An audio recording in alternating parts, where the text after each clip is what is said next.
Hello, I'm your host, Peter Komendowski, and welcome to Surviving Bad, where we explore stories of survival, hope, and inspiration. Today, we're going to learn about the DEA, the Drug Enforcement Administration. To many of us, the DEA is a mystery because they work behind the scenes to keep our community safe. We'll explore the mission and goals of the DEA through the eyes of Special Agents Justin King, Steve Bell, and Public Information Officer Emily Murray. Their work to enforce the controlled substances laws and regulations of the United States span multiple jurisdictions, have a global reach, and provide a fascinating view of threat management for our communities. We'll start the conversation with Special Agent in Charge Justin King, who leads the DEA's Omaha Field Division. Justin, welcome to the show. Well, thank you. Thank you for having me. Well, tell us a little bit about the DEA. Let's presume that we really don't know much about what you do, except you're sort of a really high-level policing force. We are. We're a single mission agency. We enforce the controlled substance laws of the United States, and we're part of the Department of Justice.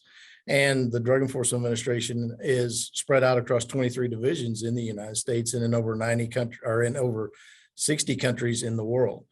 And because what we do is a global mission, and when we are a sole source, like I say, agency, so we have a single mission focusing on enforcing those controlled substance laws of the United States. Well, now, in the single mission is really a powerful place to be, but you also have to cooperate with a lot of other agencies throughout the state, the country, and maybe the world. What are some of those relationships like? Oh, we couldn't do what we do without them. Everything we do is a collaborative effort. Drug trafficking is global. And so we have to work throughout with our counterparts throughout the world to investigate where those drugs are coming from, the supply lines, but we also have to work within the jurisdiction of the United States as we enforce those laws to work with our state, local, other federal counterparts, because it's all about networks, and the drug trafficking organizations, their networks are huge. So an investigation may be conducted here in our division, but we're working with offices that are in the other parts of the United States and also globally. So you have a title, Drug Enforcement Administration, but you get a lot of boots on the ground. You're out in the field and you're involved with interdictions. I mean, you actually are quite engaged with the criminal elements in our communities. Oh, yes. We have to go where they're at. I mean, we have to work in that environment, because at the end of the day, they're going to distribute that at the user level at some point. So we'll start our investigations in that area, and it may build, because we're always going to try and go up into the organization and dismantle it as far as we can. And a lot of times what we're finding is that in our division, the Omaha division, which encompasses 5 states of Iowa, Minnesota, North Dakota, South Dakota, and Nebraska, our investigations never just stop right here. We arrest somebody, we're always tying that in, because we're just a small part of that. The impact that it's having to take those drugs off the street is vital. But we also have to get the network broken apart. If we don't take the network down, they're just going to continue to distribute. So when we look at the existence of your office, we know the world has changed in a lot of ways, but like they say, some things change and some stay the same. What's sort of the flow in the years of service you've had in terms of the types of drugs, how the drugs are getting to people? What's sort of been there and what's changed that we're looking at differently as a threat? It's probably that's probably the best question anybody can ask and try to understand, is that drug trafficking organizations evolve over time. They evolve because they want to make money, and they want to find the best way to create a product as cheaply as possible and sell it for as much money as they can. And what their goal is to have more people addicted, and more people addicted means that they can sell more product. And so what I've seen in doing this over 20 years is how there's been changes of the type of drug, just like you asked. I started on the Southwest border, where we were working a lot of marijuana, bulk cocaine shipments. And then we saw the rise of methamphetamine, which is the synthetic drugs. And so when you see the synthetic drugs, that's not an organic thing that has to be grown. They can produce that in mass quantities at a lower cost. And then, unfortunately, we saw the synthetics transition into the fentanyl, which is what we're seeing now. And the fentanyl is the most dangerous drug threat we've ever seen, because of the number of people that overdose and die from it. But the transition to synthetics has really changed the drug trafficking globally. And that, tied with social media, has really changed the way that the world is more connected. It's really changed the drug trafficking, and we've had to evolve and do our investigations accordingly. One thing that seems to be a big deal at the level that I hear in communities is that these drugs are hiding sort of in plain sight. They're counterfeiting pills that are hard to distinguish between what's legal and illegal. They're contaminating dangerous substances with even more dangerous substances, that the fentanyl analogs, and now I think it's xylazine. Is that another one that's up there? It is. And what you said is so critical, because we see these, we call them fake pills, these fake pills that are made to look just like a prescription drug. And it is totally marketed to be disguised as a drug that somebody would be normally see in a medicine cabinet that somebody in their family was taking for a pain or a condition. And so by putting that and putting fentanyl in it, and we tell people we have a one pill can kill campaign, that one pill could actually be something that kills a person. You don't know what you're getting. And so these pills are extremely dangerous. Well, we'll see. In Iowa, we have found that to be the case, and that's a risky business. So we're going to take a short break and then continue our conversation with Special Agent Justin King. See you all after the break. You don't want to miss this.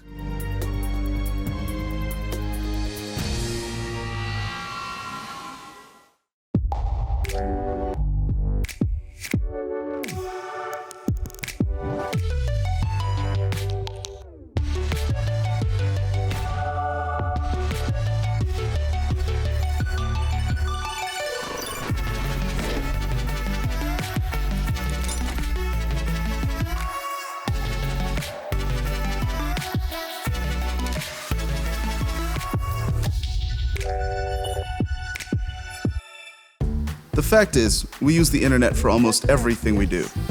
Smart cage, feed beaker. So when the internet doesn't work the way it should, you don't work the way you should. Kevin! That's why more homes and businesses rely on Mediacom. Our fiber-powered network delivers 99.99% reliability. And with 650,000 miles of fiber, we have more paths of connection and more ways to avoid outages. Not all internet is created equal. We build ours for you to rely on.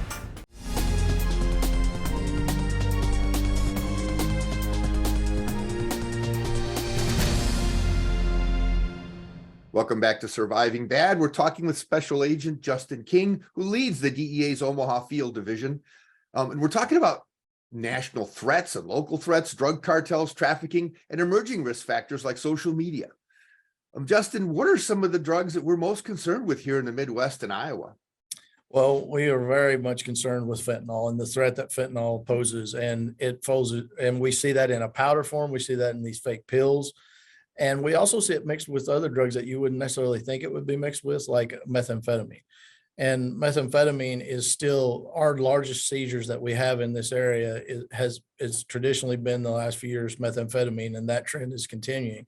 We're also seeing a rise in cocaine again, where we're seeing a lot of cocaine that is being seized, and it's some of it being trafficked through our area, some of it actually being end user in this area. And there's some factors outside the United States that we're seeing the production of cocaine is up, but definitely methamphetamine and fentanyl. And like I said, we're seeing fentanyl in everything now.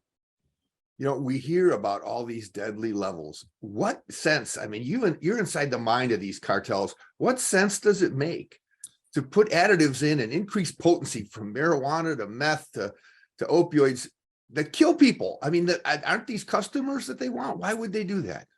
Well, it's all about making money. They want to make as much money as possible, and they will very, very systematically go into find methods to make their product more effective so that more people want it and become addicted, and they want to make as much money as possible. So they have no concern for the citizens of this country. They just want to make as much money as possible.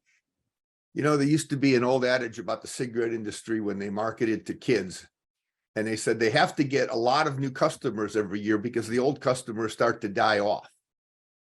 And with this fatality rate that we see from these dangerous additives that the cartels and other people are spreading throughout our country, are they generating more business through addiction? Are these drugs successful enough at the business model that the actual deaths aren't affecting their profitability?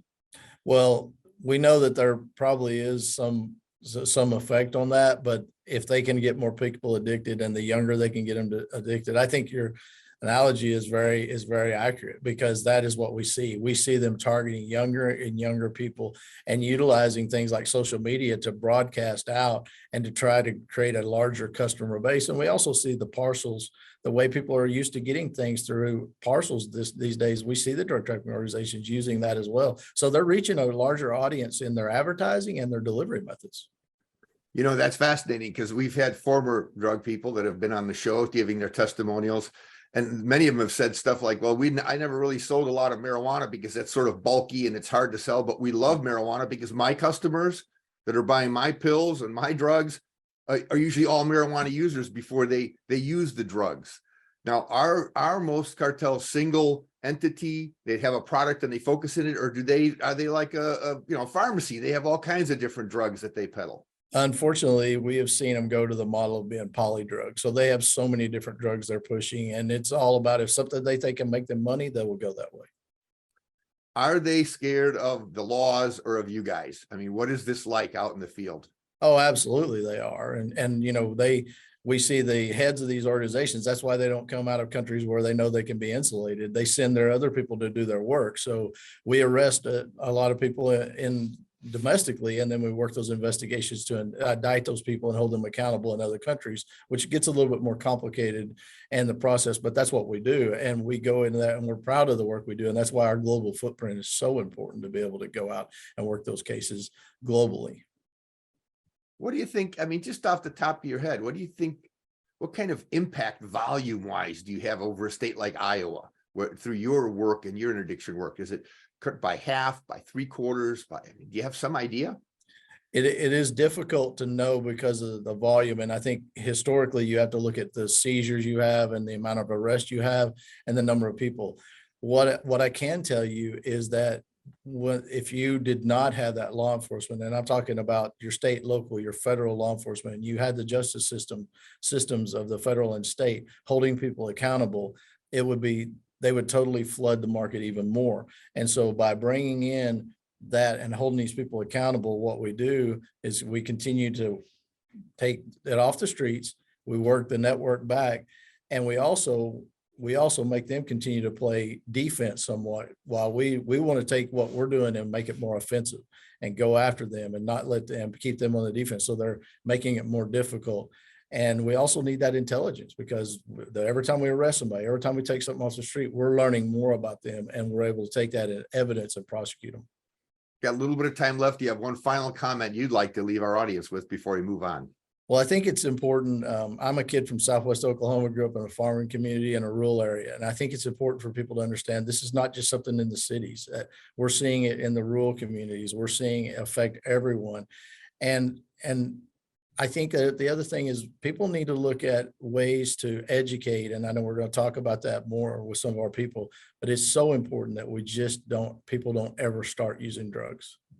Well, thank you so very much for joining us. After a short break, we'll be back to explore some of the drug trends and challenges facing Iowa and other Midwestern states. See you all after the break. Thank you.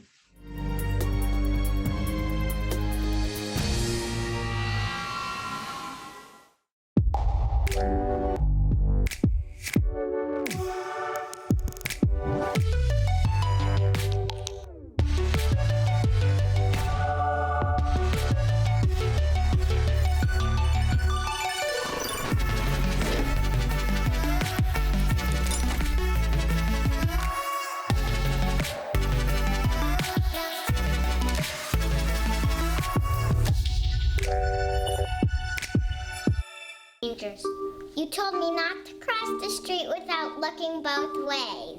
You told me not to touch the stove. You told me not to do drugs. You told me not to drink and drive. You gave me so many messages about how to stay safe. Why didn't you keep me safe by properly storing your gun?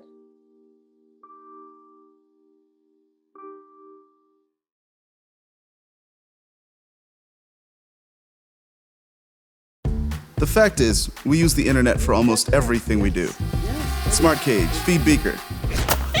So when the internet doesn't work the way it should, you don't work the way you should. Kevin! That's why more homes and businesses rely on MediaCom. Our fiber-powered network delivers 99.99% reliability. And with 650,000 miles of fiber, we have more paths of connection and more ways to avoid outages. Not all internet is created equal. We build ours for you to rely on.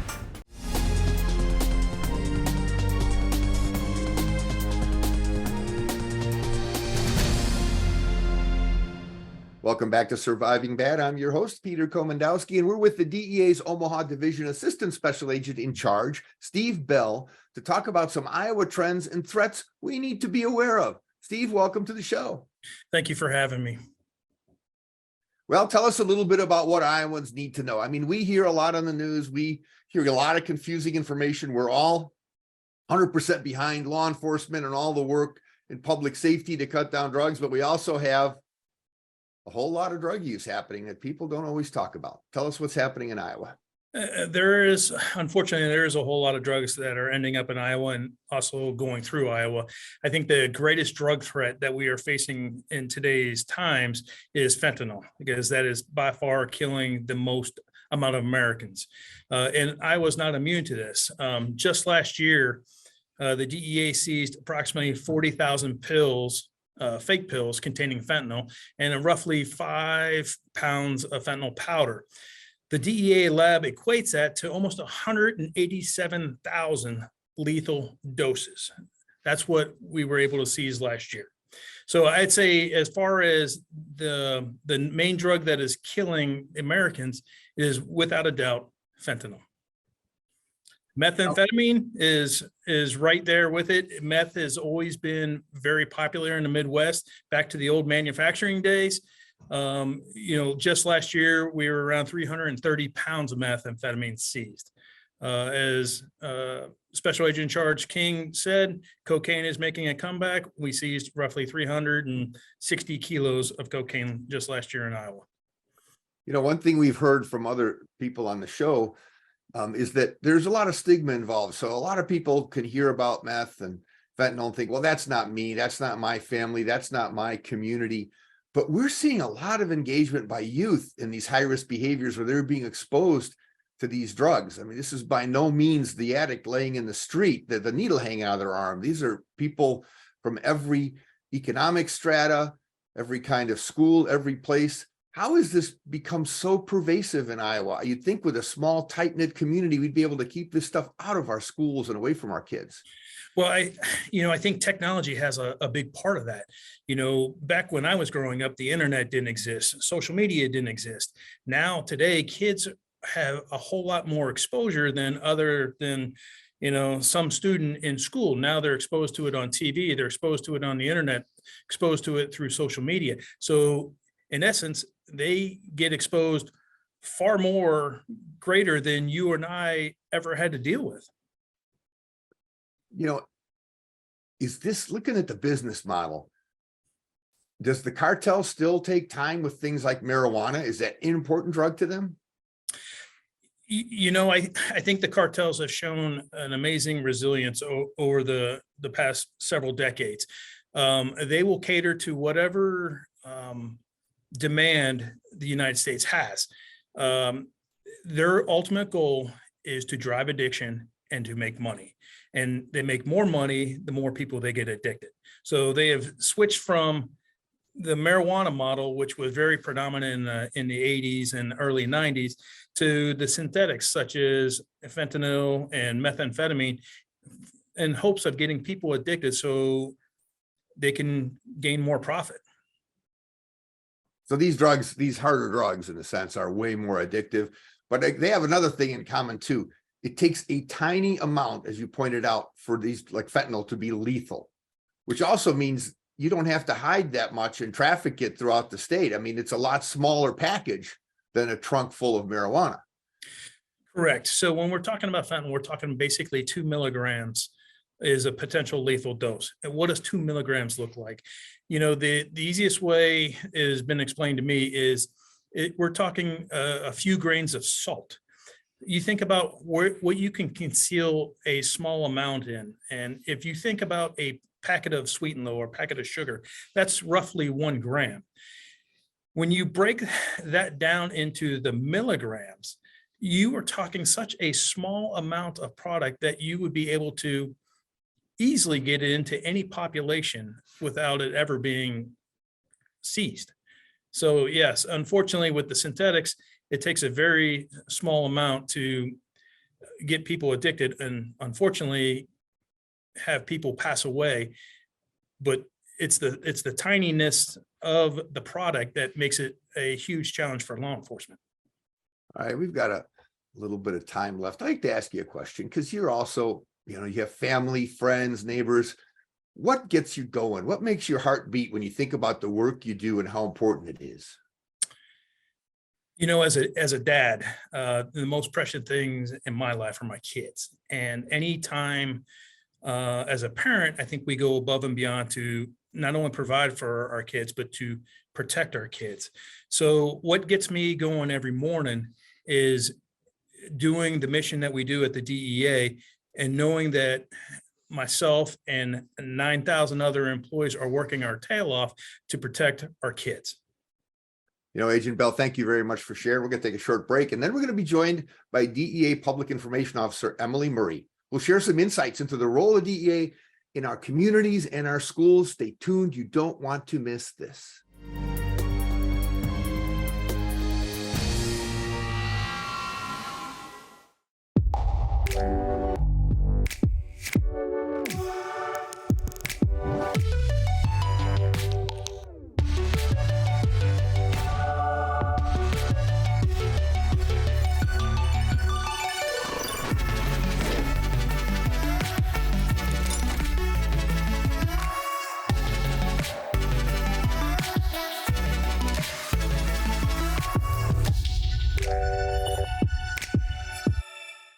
The fact is, we use the internet for almost everything we do. Smart cage, feed beaker. So when the internet doesn't work the way it should, you don't work the way you should. Kevin! That's why more homes and businesses rely on Mediacom. Our fiber-powered network delivers 99.99% reliability. And with 650,000 miles of fiber, we have more paths of connection and more ways to avoid outages. Not all internet is created equal. We build ours for you to rely on.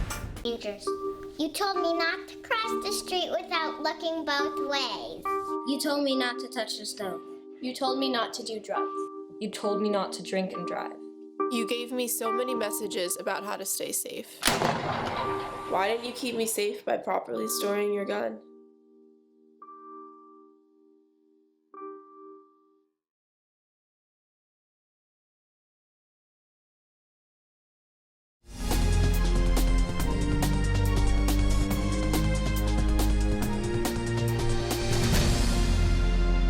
Today on Surviving Bad, we're talking about the Drug Enforcement Administration, the DEA, and their important role in keeping our community safe. Let's see what insights Public Information Officer Emily Murray has to share with us. Emily, the stage is yours. All right, good morning. Thank you so much for having me. I wanted to tell you a little bit about what we do within the community. One of the most important things that we feel we can get out and talk with students, talk with students, talk with their parents about the dangers of drugs. So we have agents who are going out weekly into schools all across the country. In particular, in Iowa, we're going out and kind of relaying what it is that we're seeing, whether it's the drug trends that are specific to Iowa, like Steve mentioned earlier, or whether it's the national trends that Special Agent in Charge Justin King spoke about earlier. These are the conversations that we're starting with kids, to have with kids. But we know how important it is for those conversations to also expand further. And that is when parents come in. So we very much want parents to sit down with their children and have these conversations about the dangers of drugs. And sometimes we know that can be a hard conversation to have and a hard conversation to get started. So we as DEA, we will have those conversations with parents as well to help better educate them. We do have some great resources online that people can go to, whether it's justthinktwice.gov or getsmartaboutdrugs.gov. And there's some great conversation starters on there that parents can kind of choose from on how to move forward with their kids. Yeah, one thing I noticed in talking off camera with you is that we all understand that most of the kids are not going to engage in this high risk and dangerous behavior, but knowledge is power. And they're the ones that can help take care of their peers that are maybe exposed to some of these risks. And when you see that with families and kids, is it hard to overcome the stigma, where I don't want to talk about it because it's not my kids, to the point where, hey, we're all in this together and we all need to know this stuff? I think that's a big part of it. We've all heard the phrase, it takes a village to raise a child. And I think there's a lot of truth in that, and something that we can all work with. So the more people we educate, whether it's the students or the parents, we are hoping that that will, strike true with people and ring true with them, so that when they are asked to experiment with something, they will hopefully turn away from that option, knowing from lessons that they've learned in the past what the dangers can be from experimentation. Now, you also do a family summit. Tell us about that. We do. Just this past year, we hosted a family summit in the Omaha division. So we invited families who've lost loved ones to fentanyl into our Omaha division office, and sat down with them and had a great conversation. It was very eye-opening for all of us, especially the agents, I think, just to hear from these families about their tragic losses and know what they've gone through as a family. But it was also, we hope, eye-opening for them as well, so that they could see what exactly we're doing on the law enforcement side of things. And then by the end of it all, we were really working together towards a common goal, which is to try and educate our communities, our family members, about the dangers of fentanyl, and for that matter, other drugs like methamphetamine and cocaine. So this is something that we expect we'll probably have again in the future. Ours was just with families within the 5-state division, but it is something that we hope to move forward with and expand on in the future. Now, as we come to a close here today, what gets you excited about doing your job and seeing what these agents do out there in the field? Every day I hear from the agents about the great work that they're doing. And I love to be able to take that information into our communities, talk with the students in particular, especially the elementary kids. They hold our law enforcement agents to such a high regard, and it's amazing to see. And when you can have that interaction with students and teach them about the dangers of drug, and hopefully plant a seed in their brain that is something they don't ever want to cross paths or do with in life, that's the most rewarding thing that we can get. Thank you so much, Emily. And thank you, Justin and Steve. And for all of you watching today, check out our website for more information at ahealthyiowa.org, and keep your eye on MediaCom MC22 for our next episode of Surviving Bad, where we explore stories of survival, hope, and inspiration. On MediaCom MC22, your local programming leader.